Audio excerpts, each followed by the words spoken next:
Salut tout le monde dans cette nouvelle vidéo review. Aujourd'hui, je vais essayer de vous faire perdre à peu près 5 minutes pour découvrir le set 71 747, le village des Keepers. C'est la troisième boîte dans la gamme Lego Ninjago pour la saison 14 de l'anime. Ça comporte 632 pièces et c'est vendu pour la modique somme de 49,99 € chez Lego depuis, on va y arriver, le 1er mars 2021, soit lundi dernier. C'est tout récent et je vous propose tout de suite qu'on aille voir un petit peu ce qu'il y a dans cette boîte pour vous puissiez vous faire une idée. On arrive donc dans notre village des Keepers où on va faire le tour du propriétaire entre totems tout à fait maléfiques, tout comme le chef de ce village et autres Keepers prêts à nous couper en rondelles à la moindre occasion. Nous avons nos héros ninja qui sont pris à partie et on va voir tout ça tout de suite. C'est parti. Le temps de détacher Jay de son piège mortel et on va pouvoir découvrir déjà les 3 ninjas qui accompagnent ce set. Alors tout d'abord Jay, dont la tête n'est visiblement pas exclusive puisqu'elle serait dans une trentaine de sets depuis 2017.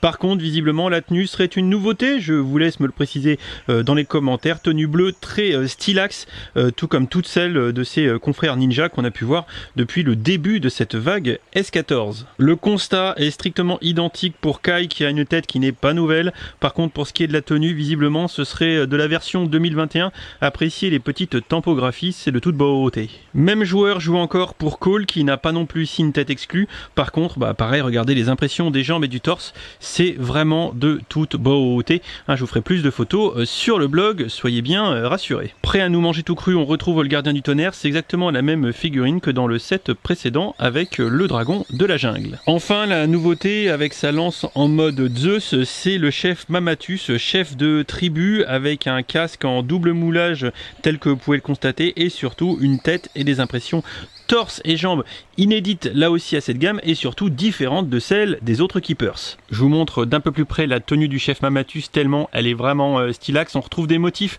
sur le torse qui sont très proches de son casque qui est en dual moldage comme vous pouvez le constater. On a affaire ici vraiment à ce que Lego sait faire de mieux en termes de technique de moulage.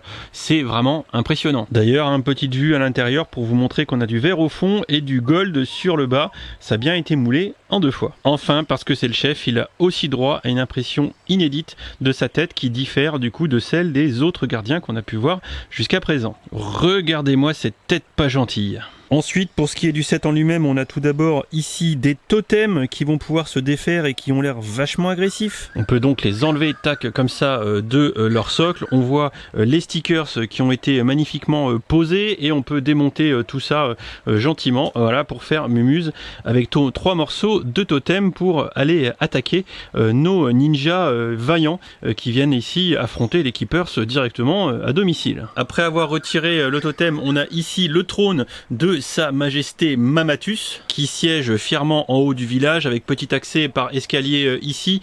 En dessous on a visiblement une espèce de grotte qui, quand on retourne le set, nous donne accès à une gamelle avec un petit feu de camp. Voilà, espérons qu'on n'ait pas des bouts de ninja là-dedans. En face avant on voit qu'on a du mouvement possible, aussi bien la partie de droite qui peut un peu s'écarter, pivoter, tout comme la tête ici qui peut pivoter là encore pour libérer une espèce de prison, histoire de garder au frais tout ninja qui aurait un petit peu été intrépide et qui aurait voulu s'attaquer aux Keepers. Ici la tête du dragon ou du serpent, je sais pas trop, est franchement super stylax avec une gueule dont déborde visiblement de la lave qu'on a soigneusement collée avec des stickers. Alors d'ailleurs ça peut aussi se lever pour donner accès à la petite prison qui est derrière. Si on continue notre exploration du village des Keepers, qui vous le voyez est richement décoré de palmiers, on n'est pas chiche là-dessus. Ici on a un petit bout de plage, puisqu'on est au bord de la mer sur l'île.